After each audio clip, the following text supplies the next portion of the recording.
The return of Project Fear.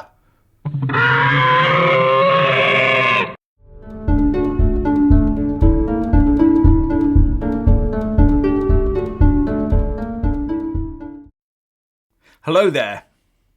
In an attempt to get her deal through Parliament, Theresa May and her team have unleashed yet more Project Fear on the long-suffering masses.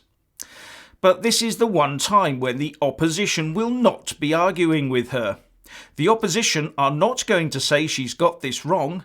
If anything, they are trying to make the calamitous pronouncements of the government even more apocalyptic. Already today we've had the government's own analysis saying that the bottom will fall out of the UK economy when we leave the EU, and the fall will only be limited by how close we stay wedded to the EU. But we've heard all this before when the establishment managed to successfully get the UK to vote to remain in the common market in 1975, when it unsuccessfully tried to get us in the euro, and before it failed to get voters to accept EU rule in 2016.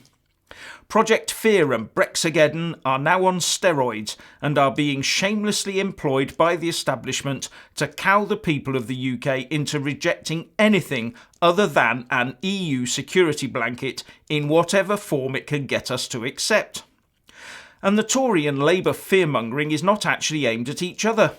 It is aimed first and foremost at the prospect of a WTO-based exit from the European Union. Neither the Tories nor Labour want the UK to stray 1 inch away from the EU and will do all in their power to achieve that. They are desperate to keep us and ultimately themselves in their EU safe zone. They are therefore both fighting to convince the people of the UK that the country has to stay in a customs union with the EU for its very survival. Both the Tories and the Labour solution is a customs union. The Tories is a temporary one with a permanent backstop, and the Labour one is just permanent. And then as time goes on, they would both ease us back into the EU on horrendously bad terms, but at least they would be back in their own little safe space. Hence the visions on both sides of Apocalypse Now. They are both regurgitating the same old stories of lorry parks outside Dover, hospitals and surgeries as medicine-free zones, and supermarkets devoid of food, and even stories that our rain-soaked land will suffer a severe shortage of water in the days after the 29th of March 2019, unless we sign a devil's contract with the EU. And all zealously backed up by the civil service and most of the media. But what is really being played out between the Conservatives and Labour is, do you want a blue Remain or a red Remain? That is all they can offer you.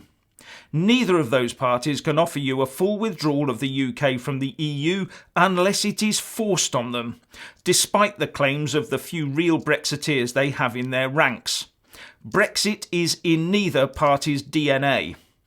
After years of EU control, all they can see is the EU flag and their own self-generated fear of losing the comfort of external control over their decisions and actions. These people have an irrational fear of freedom and independence. They have a phobia. And believe it or not, there is a word for it. Eleutherophobia.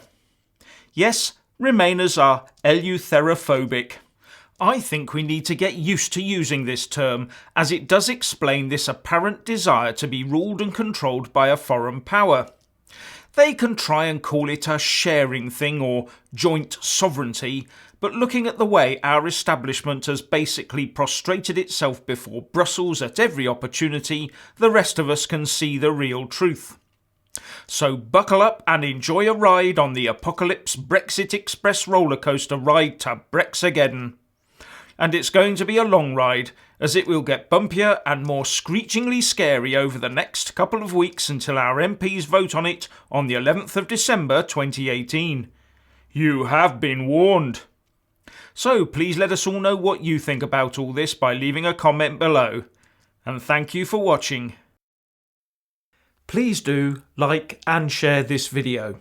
And also subscribe to my channel. And when subscribing, Please do remember to press on the little bell next to the subscribe button. That way you'll get an alert every single time I put up a new video. Thank you very much for watching.